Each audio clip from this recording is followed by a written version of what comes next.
AITA for taking all my mom's photos from dad's house and asking his new wife why it's any of her fucking business. I, 17M, live with my dad. Well, for now, I'm planning to move out this summer, but until then, I'm stuck here in what used to be my home, but honestly, it doesn't feel like it anymore. Not since she moved in. My dad got remarried last month. His new wife, Rebecca, had been long distance with him for about 3 years because of her job. I never really bonded with her. I mean, she'd visit sometimes, and I was polite, but that was it. I wasn't rude or mean, but I also wasn't particularly warm. It wasn't that I hated her, I didn't. I just didn't know her. And from the start, it felt like she was trying to insert herself into our lives like she'd always been here. The thing is, she hadn't. For years, it was just me and my dad. And before that, it was me, my dad, and my mom. My mom passed away when I was 10. Cancer. She fought hard, but in the end, it took her. And when she died, our whole world just crumbled. My dad didn't take it well. He tried to keep it together for me, but I could hear him crying at night. Some days, he wouldn't even get out of bed. Other days, he'd pretend everything was fine, but I knew it wasn't. I knew because I felt the same way. Everything felt empty without her. For years, it was just the two of us navigating through grief in our own messy ways. The house was filled with memories of her, photos, little things she had decorated, even her handwriting still on the whiteboard in the kitchen. It was like she was there, even if she wasn't. Eventually, my dad started dating again. I was 14 when he met Rebecca, and at first, I didn't think much of it. He'd had a couple of short-lived relationships before her, but nothing serious. But Rebecca stuck. She lived in another state, so they mostly saw each other on weekends or holidays, and honestly, I barely noticed. It was easy to ignore something that wasn't in my face all the time. But then, suddenly she was. Last month, they got married.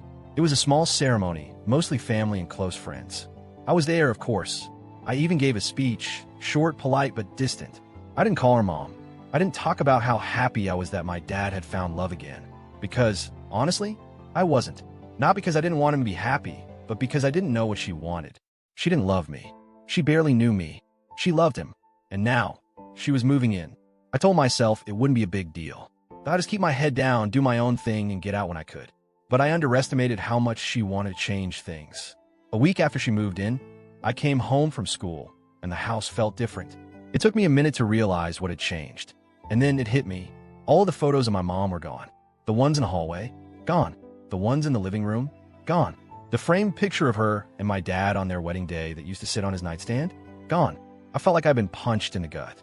I went straight to my dad, asked him what the hell happened. He looked tired, like he'd been preparing for this conversation all day. He told me Rebecca didn't want them up, that she said it was supposed to be her home now, and she couldn't build a life here with another woman's memories staring at her, that she needed to feel like she was his wife, not just his second wife. I just stood there stunned, and the worst part, my dad agreed with her. He said it wasn't about erasing my mom, just about giving Rebecca a chance to feel at home, that I was welcome to take any photos I wanted before he put the rest in storage. Storage. Like my mom was some old piece of furniture collecting dust in the attic. So I took them. Every single one. Not just the ones with me in them. Not just the ones I personally cared about. All of them. If Rebecca didn't want them in her house, then fine. But they weren't going into some forgotten storage bin. I brought them over to my grandparents' place, where I knew they'd be safe. At first, Rebecca didn't seem to care. When she saw me taking a few, she even smiled and said, "That's nice. I'm glad you're keeping some." But then she saw me taking all of them. And suddenly, she cared. She asked me why I needed every single one. I just shrugged and said, "Because they matter." She pressed, asked if I was trying to send some kind of message. And that's when I snapped. I asked her, "Why is it any of your fucking business?" She looked shocked, like I had just slapped her across the face. She told me I was being disrespectful, that I was acting like she was some evil stepmother, when all she wanted was to feel like this was her home. She said it felt like a big fuck you to her that I wouldn't even let my dad keep a few photos in storage. That's when I said, "Sounds like you were planning to throw them out once our backs were turned." She lost it. She started ranting about how I was twisting her words, how I was being unfair, how I was treating her like she didn't belong. She turned to my dad and demanded to know why I had such an attitude with her. I told her, "Because you're interfering in something that doesn't concern you." It became a full-blown argument. My dad stepped in, told us both to cool off, but Rebecca wouldn't let it go. She kept saying I was being rude, that I was treating her like a stranger in her own home, that I wasn't even trying to accept her as part of the family. The thing is, she's right, because she's not my family. My family is my dad. My family was my mom. My family is my grandparents. Rebecca is just the woman my dad married. Ever since then, things have been tense. Rebecca has been distant, cold. She barely talks to me unless she has to, and when she does, her voice is clipped and short. My dad keeps trying to smooth things over, but I can tell he's exhausted. Part of me wonders if I overreacted. I know I was rude. I did curse at her.